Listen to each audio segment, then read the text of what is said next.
So Tarun Bhaskar గారి గురించి ఒక మాట మాట్లాడాలి. ఆయన నటుడిగా బెస్ట్ అని అనిపిస్తుందా మీకు, డైరెక్టర్గా బెస్ట్ అనిపిస్తుందా? Always as a director and writer. ఎందుకంటే నేను ఇప్పుడు acting also he's done very well. మేమే ఒక సినిమా అసలు నాతోటే మేమే కదా స్టార్ట్ చేసింది. మీకు మాత్రమే చెప్తా, I like his acting, great. But నేను ఏదైతే ఎన్వియస్ ఫీల్ అవుతానో that he's top in. So recent OTT ఫిలిమ్స్లో కానివ్వండి, రీసెంట్గా రిలీజ్ అయిన సినిమాల్లో కానివ్వండి, ఈ క్యారెక్టర్ నేను చేస్తుంటే భలే ఉండేది అని అనిపించినది ఏదైనా ఉందా?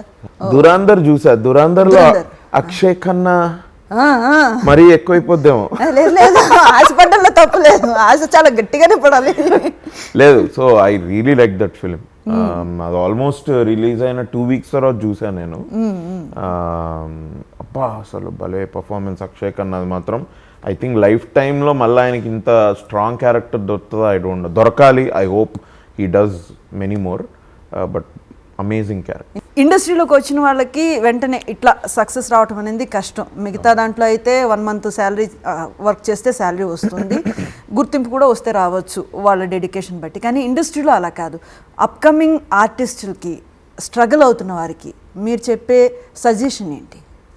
నేను రియలైజ్ అయిందే చెప్తా. షార్ట్ కట్స్ గురించి వెళ్ళకుండా ఐ థింక్ కొంచెం ఈ లాస్ట్ 5 yearsలో నేను చూసింది ఏంటంటే కొద్దిగా పేషెన్స్ తక్కువ ఉంది ఈ generation. I think but I think because they are in their early 20s and 25s 26 కాబట్టి అలా ఉందేమో.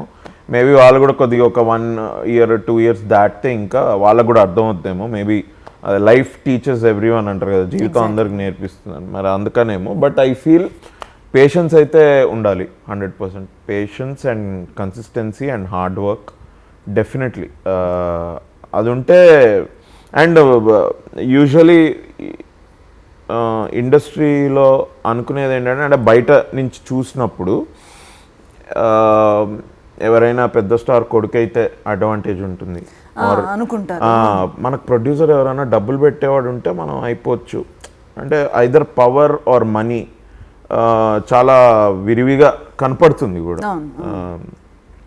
బట్ ఐ థింక్ అన్నిటికంటే important is time investment. Time ఇన్వెస్ట్మెంట్కి ROI చాలా ఎక్కువ. అంటే ROI ఎక్కువ అంటే 100% రిటర్న్ ఉంటుంది టైంకి. ఇప్పుడు మీరు ఓన్లీ ఒక పని చేయడానికే టైం స్పెండ్ చేస్తున్నారు అనుకోండి, అందులోనే ఎక్స్పర్ట్ అవుతారు. సో ఆబ్వియస్ ఉన్నదానికి కొంచెం దాటి ఆలోచించాలి జనం అందరం.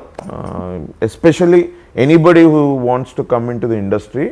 కొంచెం ఈ చమక్ దమకులు ఉంటాయి, కనపడతాయి. బికాజ్ ఇది షో బిజినెస్ అని అందుకే అంటారు దీన్ని, తప్పేం లేదు దానిలో. బట్ ఆ షోని దాటి చూడగలగాలి. బేసిక్గా నచ్చే పని చేస్తే మనకు తెలియకుండానే ఎఫిషియన్సీ పెరుగుతుందండి. ఆ ఎఫిషియన్సీ పెరిగిన తర్వాత మన కాంపిటీషన్ ఎవరన్నా తెలుస్తుంది. దెన్ అప్పుడు సానబెట్టడం మొదలు పెట్టాలి. మొత్తంగా ఎవరైనా నచ్చితే మీకు నచ్చే పని ఎంచుకోండి, దాంట్లో కొంచెం స్టేబుల్గా మీ టైం ఇన్వెస్ట్ చేయండి, తర్వాత ఫ్రూట్స్ కోసం వెయిట్ చేయండి. Yes, absolutely.